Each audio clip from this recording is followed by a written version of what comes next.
Chapter number 4 में अब हम देख रहे हैं सेंटेंसेस। ठीक है, आपकी सब्जेक्टिव में एक क्वेश्चन होता है, कुछ वर्ड्स आपको दिए जाते हैं 7 या 8 और आपको कहा जाता है इनके सेंटेंसेस बनाएं। ठीक है, तो चैप्टर 4 में ये वर्ड्स आपको ग्लासरी जो है हर यूनिट की ग्लासरी में से भी वर्ड्स दिए जाते हैं कि इनके सेंटेंसेस बनाएं, और एक्सरसाइज में कोई ना कोई एक्टिविटी होती है वोकैबलरी की, उसमें भी कुछ लफ्ज़ होते हैं। तो दोनों को तैयार करने हैं। आपकी ग्लासरी में लफ्ज़ हैं, उसमें ये 4 बहुत इम्पॉर्टेंट है। ठीक है, अक्सर इनके सेंटेंसेस कहा जाता है कि बनाएं। पेरिलस, पेरिलस ख़तरनाक को कहते हैं। वेंचर, रवाना होना। ठीक है, जाना, ख़तरे में जाना। तो पेरिलस और वेंचर, इन दोनों को इकट्ठा करके एक सेंटेंस बना दिया गया है। I ventured on a perilous journey, मैं एक ख़तरनाक सफ़र पर गया। अगर पेरिलस आ जाए तब भी आपने यही सेंटेंस लिख देना है, अगर वेंचर आ जाए तब भी आपने यही सेंटेंस लिख देना है। अच्छा, फ़र्ज़ करें अगर आपके पेपर में ये दोनों आ जाएं, तो अब आपने ऐसा नहीं करना कि दोनों का एक ही सेंटेंस बना के इस तरह कर दें। आप पेरिलस के लिए ये सेंटेंस लिखेंगे और वेंचर के लिए फिर अलहदा इसी सेंटेंस को दोबारा लिख देंगे। ठीक है जी। फ्यूरियसली कहते हैं गुस्से से। अबू जहल स्लैप्ड हर फ्यूरियसली, अबू जहल ने उन्हें गुस्से से थप्पड़ मारा। अगर यहाँ हर की जगह आप हज़रत अस्मा लिख दें तो ज़्यादा बेहतर है, रज़ी अल्लाह अन्हा। ठीक है। इंस्टेंटली, फ़ौरन। अली रैन इंस्टेंटली, अली फ़ौरन दौड़ा, जल्दी से दौड़ गया। डिटेक्ट, डिटेक्ट का मतलब होता है नोटिस करना, तलाश करना। ठीक है, निशानदही करना। तो पुलिस डिटेक्ट्स क्राइम्स, पुलिस जो है वो जराइम का नोटिस लेती है। ठीक है, उनका सुराग लगाती है। तो ये आपकी ग्लासरी में से 5 वर्ड्स हैं जो मोस्ट इम्पॉर्टेंट है और इनके भी सेंटेंसेस पूछे जाते हैं। अब हम देखते हैं कि वोकैबलरी की जो एक्टिविटी है उसमें ये जो वर्ड्स हैं इनके सेंटेंसेस कैसे बनेंगे। Mad with anger, Abu Jahl went mad with anger, Abu Jahl गुस्से से पागल हो गया। Fit of fury, Abu Jahl was in a fit of fury, Abu Jahl गुस्से के दौरे में था। रिवील द सीक्रेट, राज जाहिर करना। हज़रत अस्मा रज़ी अल्लाह अन्हा did not reveal the secret, हज़रत अस्मा रज़ी अल्लाह अन्हा ने राज जाहिर ना किया। रेजोलूट, आई हैव रेजोलूट फेथ इन अल्लाह, मैं अल्लाह पर पुख्ता ईमान रखता हूँ। एलिवेट, कम करना। पैनाडॉल एलिवेट्स पेन, पैनाडॉल दर्द को कम करती है। Migration, migration towards cities is common, शहरों की तरफ जाना, शहरों की तरफ हिजरत करना आम है। कंपेनियन, हज़रत अली रज़ी अल्लाह अन्हु is the companion of the रसूल सल्लल्लाहु अलैहि वसल्लम, हज़रत अली रज़ी अल्लाह अन्हु रसूल सल्लल्लाहु अलैहि वसल्लम के सहाबी हैं। रेफ्यूज, पनाह। सीक रेफ्यूज फ्रॉम सिन, गुनाह से पनाह मांगे। गेव अवे, तकसीम करना। The principal gave away prizes. Determined, पुरज़्म, I am determined to become a doctor, मैं एक डॉक्टर बनने के लिए पुरज़्म हूँ। अच्छा जी, यूनिट 4 में ये वोकैबलरी की एक्टिविटी है पेज 40 पर, बहुत इम्पॉर्टेंट है। ठीक है, इसमें से अक्सर MCQs आपके ऑब्जेक्टिव में आते हैं। हाँ जी, तो choose the correct meanings of the underline words. ये जो लफ्ज़ अंडरलाइन किए गए हैं, ठीक है, इनके मीनिंग्स बताने हैं। जैसे it was so delicate situation. ठीक है, डेलिकेट, नाजुक, हसास सूरत हाल थी, डेलिकेट को अंडरलाइन किया गया है। डिफ़िकल्ट, मुश्किल, इजी, आसान। सेंसिटिव, हसास, नाजुक। फ्रेजाइल, कमज़ोर। तो ये जो डेलिकेट है इसका सिनोनिम जो है करेक्ट वो है सेंसिटिव, करेक्ट मीनिंग। अच्छा जी, उसके बाद आ जाएं सेकंड ऑप्शन है अबू जहल बिगैन, अबू जहल ने शुरू कर दिया तो नाक खटखटाना एट द डोर, दरवाज़ा, वायलेंटली, ठीक है, गुस्से से, ज़ोर ज़ोर से, ज़ोर से, पोलाइटली, नरमी से, स्लोली, आहिस्तगी से, फोर्सफुली, ज़ोर ज़ोर से, एंग्रीली, गुस्से से। वायलेंटली जो है इसका फोर्सफुली दें अगर तो ये करेक्ट होगा, एंग्रीली दें तो ये भी करेक्ट होगा, दोनों दे दें, इनमें से बेहतर है फोर्सफुली को कर दें, ठीक है। She simply posed a counter question, उन्होंने सादगी से एक जवाबी सवाल कर दिया, दैट इन्फ्यूरिएटेड अबू जहल, जिसने अबू जहल को गज़बनाक कर दिया, इन्फ्यूरिएटेड, प्लीज्ड, खुश, हेल्प्ड, मदद की, इनरेज्ड, गुस्सा दिला दिया, अननोइंगली, गुस्से से, ये एडवर्ब है, ठीक है। तो इनरेज्ड ये वर्ब है, तो ये भी वर्ब है, enraged, C option. She remained steadfast, वो साबित कदम रही, and did not reveal the secret, और राज जाहिर ना किया, ठीक है। तो स्टेडफास्ट साबित कदम, पेशेंट साबिर सब्र करने वाला, फर्म एंड रेजोलूट पुख्ता और पुराज़म, रेडी टू फेस सामना करने के लिए तैयार, प्रिपेयर्ड फॉर द वर्स्ट बदतरीन सूरत हाल के लिए तैयार। तो स्टेडफास्ट, फर्म एंड रेजोलूट, और एक दफ़ा अनसवेरिंग भी दिया गया है। अच्छा जी, नेक्स्ट जो हमारी एक्टिविटी है वो है ग्रामर की, एब्स्ट्रैक्ट नाउन, ये भी आपके ऑब्जेक्टिव में आता है। Abstract noun is the name of a quality. Abstract noun जो है वो नाम है एक खूबी का, एक्शन, काम का, और स्टेट या हालत का। बस यही इसकी डेफिनेशन है जी। बस आप यूँ जहन में रख लें कि एब्स्ट्रैक्ट का मतलब होता है डिसअपियरिंग, जो नज़र ना आए, ऐसी चीज़ जो हमें नज़र ना आए।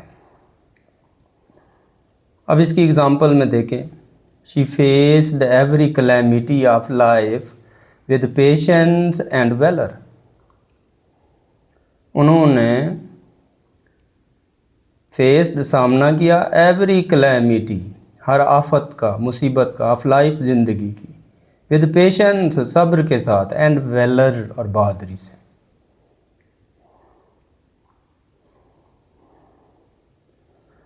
तो इसमें आप देख रहे हैं कैलेमिटी का लफ्ज़ जो है वो ऑरेंज कलर से हाईलाइट किया गया है, आफत, मुसीबत, ये भी एब्स्ट्रैक्ट नाउन है। आगे पेशेंस है, अंडरलाइन किया गया है, सब्र, ये भी एब्स्ट्रैक्ट नाउन है। और वेलर, बहादुरी, ये तीनों एब्स्ट्रैक्ट नाउन है। यही सेंटेंस दिया जाए अगर कैलेमिटी अंडरलाइन हो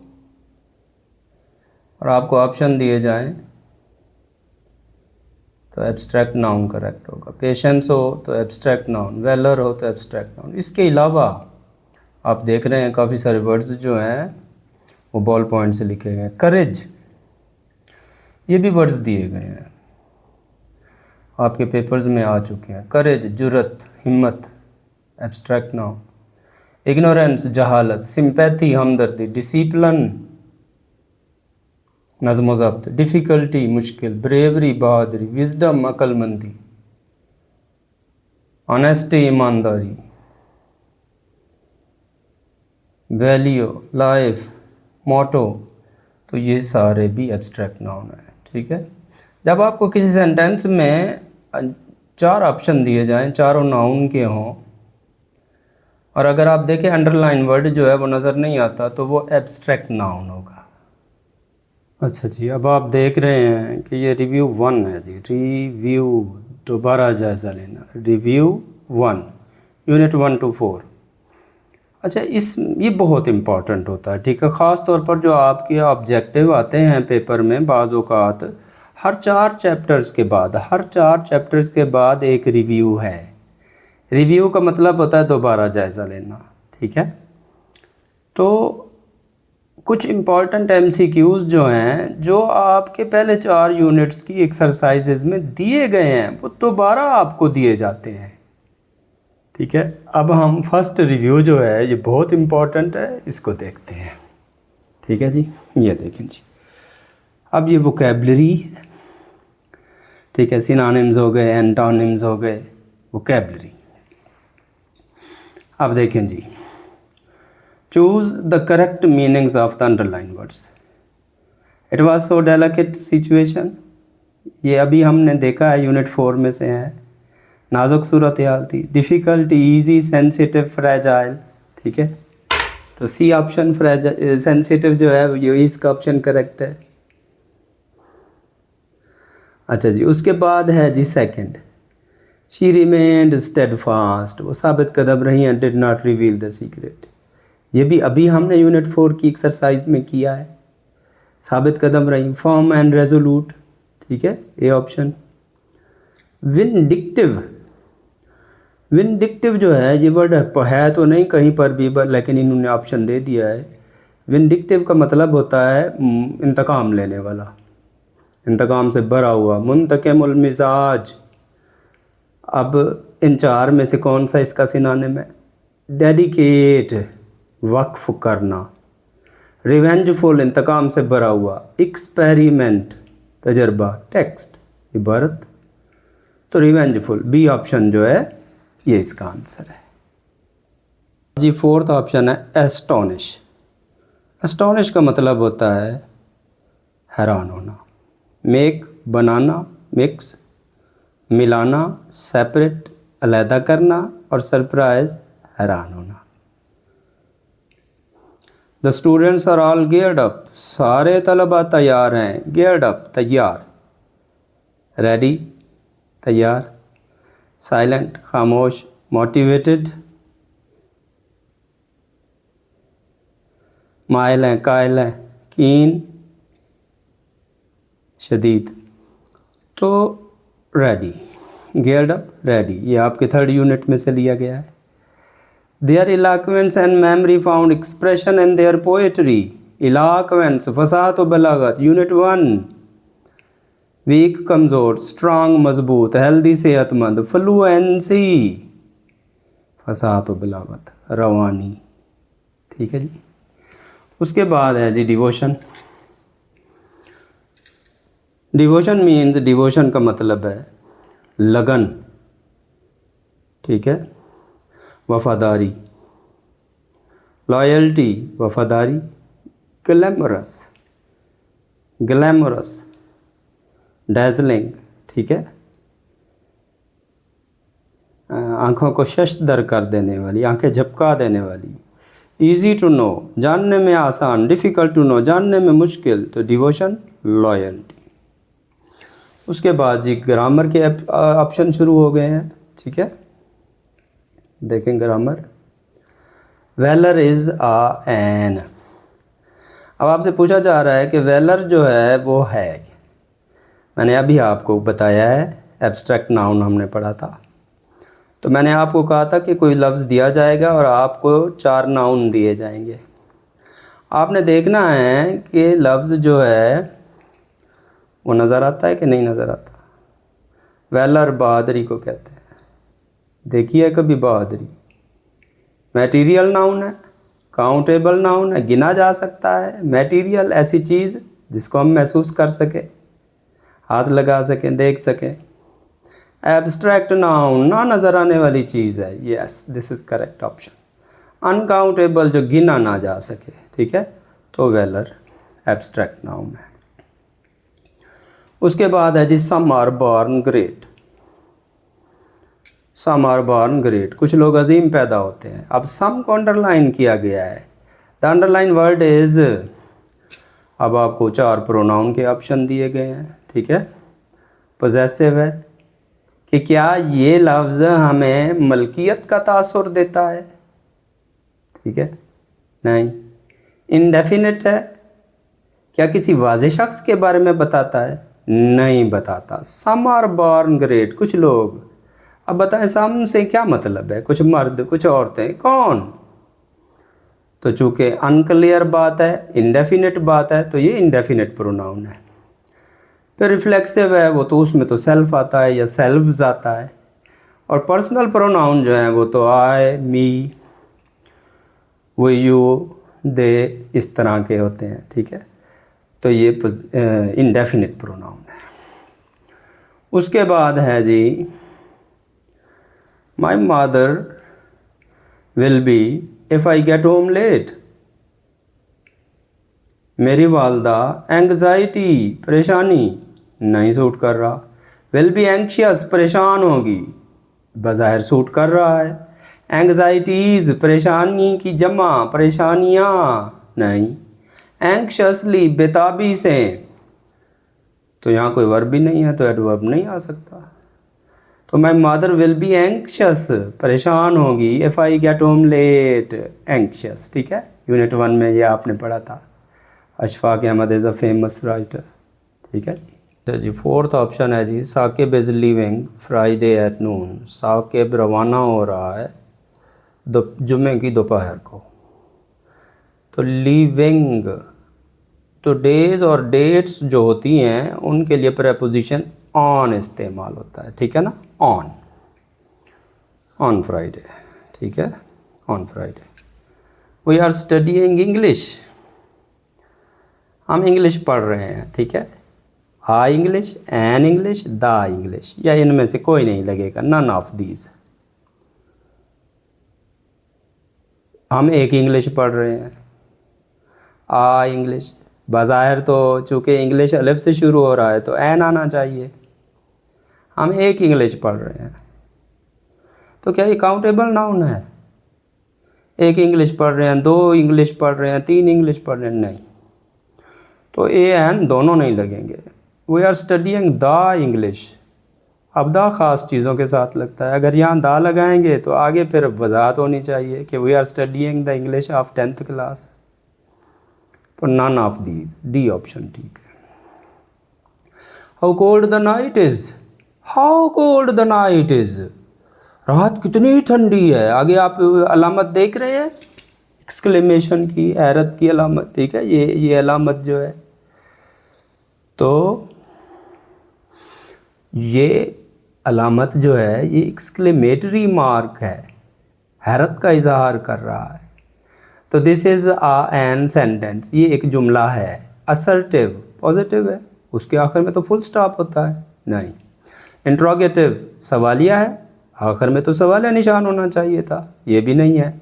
एक्सक्लेमेटरी है, यस, क्योंकि अलामत एक्सक्लेमेशन की लगी हुई है, लिहाजा ये एक्सक्लेमेटरी सेंटेंस है।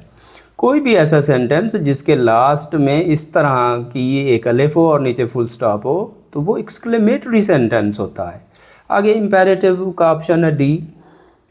अगर ये वर्ब की फर्स्ट फॉर्म से शुरू होता तो फिर ये इम्पेरेटिव होता, ठीक है जी। अच्छा जी, अब 7th है जी I you ride my bike if you like. तो I you ride my bike, मैं आपको सवारी के लिए अपनी बाइक देता। इफ़ यू लाइक, अगर आप पसंद करेंगे, तो ये आपका फर्स्ट कंडीशनल है, ठीक है। पहला शर्तिया जुमला है, एक हिस्से में शर्त पाई जाती है, दूसरे में उसका नतीजा है। इफ़ यू लाइक, अगर आप पसंद करेंगे, आई यू राइड माई बाइक, तो had given, give, will give, gives, will give, ठीक है। अब देखें इसमें शर्त है इफ़ यू लाइक, अगर आप पसंद करेंगे, I will give you ride my bike, मैं आपको सवारी के लिए अपनी बाइक दूंगा। अब फर्स्ट कंडीशनल हमने पढ़ा फर्स्ट चैप्टर में, उसमें ये सेंटेंस भी है एक्सरसाइज में। तो फर्स्ट कंडीशनल के इफ़ वाले हिस्से में फर्स्ट फॉर्म होती है, या एस वाली फॉर्म होती है, और दूसरे हिस्से में विल शैल और फर्स्ट फॉर्म होती है। तो अब चूँकि इफ़ वाले हिस्से में फर्स्ट फॉर्म लगी हुई है तो इस हिस्से में हम विल या शैल वाली फॉर्म लगाएंगे, और वो है विल गिव, ठीक है जी, विल गिव। अच्छा जी, उसके बाद है जी यू बी पंक्चुअल, आपको बाकायदा होना चाहिए। तो यू शुड बी पंक्चुअल भी ठीक है। और मस्ट भी इन अ सेंस लग सकता है, लेकिन चूँकि यहाँ सेंटेंस में हमें ताकीद या ज़रूर की नज़र चूँकि हिंट नहीं है, लिहाजा हम शुड लगाएंगे। ये शुड भी आपको बाकायदा होना चाहिए। द बॉय लाफ्स लाउडली, लड़का ज़ोर से हंसता है। अब इसमें लाफ्स ये वर्ब है जी। अब आपको कहा गया था underline word is an. Laughs जो है वो है इंट्रांजिटिव वर्ब है, रेगुलर वर्ब है, ट्रांजिटिव है या इरेगुलर है। ठीक है जी। अब हम देखते हैं इंट्रांजिटिव वर्ब ऐसा वर्ब होता है जिसके बाद ऑब्जेक्ट आए। ठीक है जी। तो ये लाउडली जो है ये एडवर्ब है, ये ऑब्जेक्ट नहीं है, तो ये इंट्रांजिटिव है, ट्रांजिटिव नहीं है। ट्रांजिटिव ऐसा वर्ब होता है जिसके बाद कोई ऑब्जेक्ट आए, जैसे आई गो टू स्कूल, मैं जाता हूँ, कहाँ जाता हूँ, स्कूल, तो स्कूल ऑब्जेक्ट है। तो आई गो टू स्कूल में गो जो है वो ट्रांजिटिव वर्ब है। अब द बॉय लाफ्स, लड़का हंसता है, लाउडली ज़ोर से, इसमें ऑब्जेक्ट है ही नहीं, लिहाजा इंट्रांजिटिव।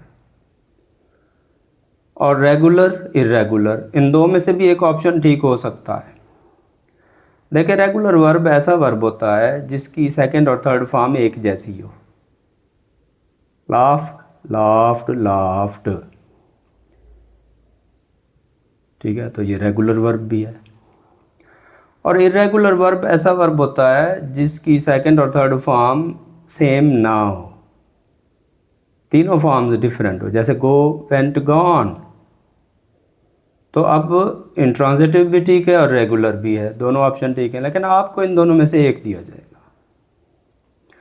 तो इंट्रांजिटिव दिया जाए तो इसको टिक कर दें, रेगुलर दिया जाए तो इसको टिक कर दें, दोनों दिए जाएं तो इन दोनों में से जिसको टिक करेंगे वो करेक्ट होगा। ओपन द विंडो, खिड़की खोलो। The passive voice of this sentence is. अच्छा, ये जो ओपन द विंडो है ये इम्पेरेटिव सेंटेंस है। इम्पेरेटिव सेंटेंस ऐसा सेंटेंस होता है जो वर्ब की फर्स्ट फॉर्म से शुरू हो।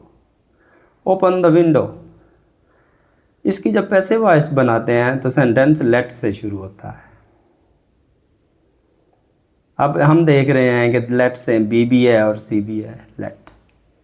अच्छा, लेट के फ़ौरन बाद ऑब्जेक्ट आता है the window, let the window दोनों में। और फिर पैसिव वॉइस में बी और थर्ड फॉर्म आती है, तो वो आप देखें सिर्फ सी में है, let the window B opened, तो सी ऑप्शन करेक्ट।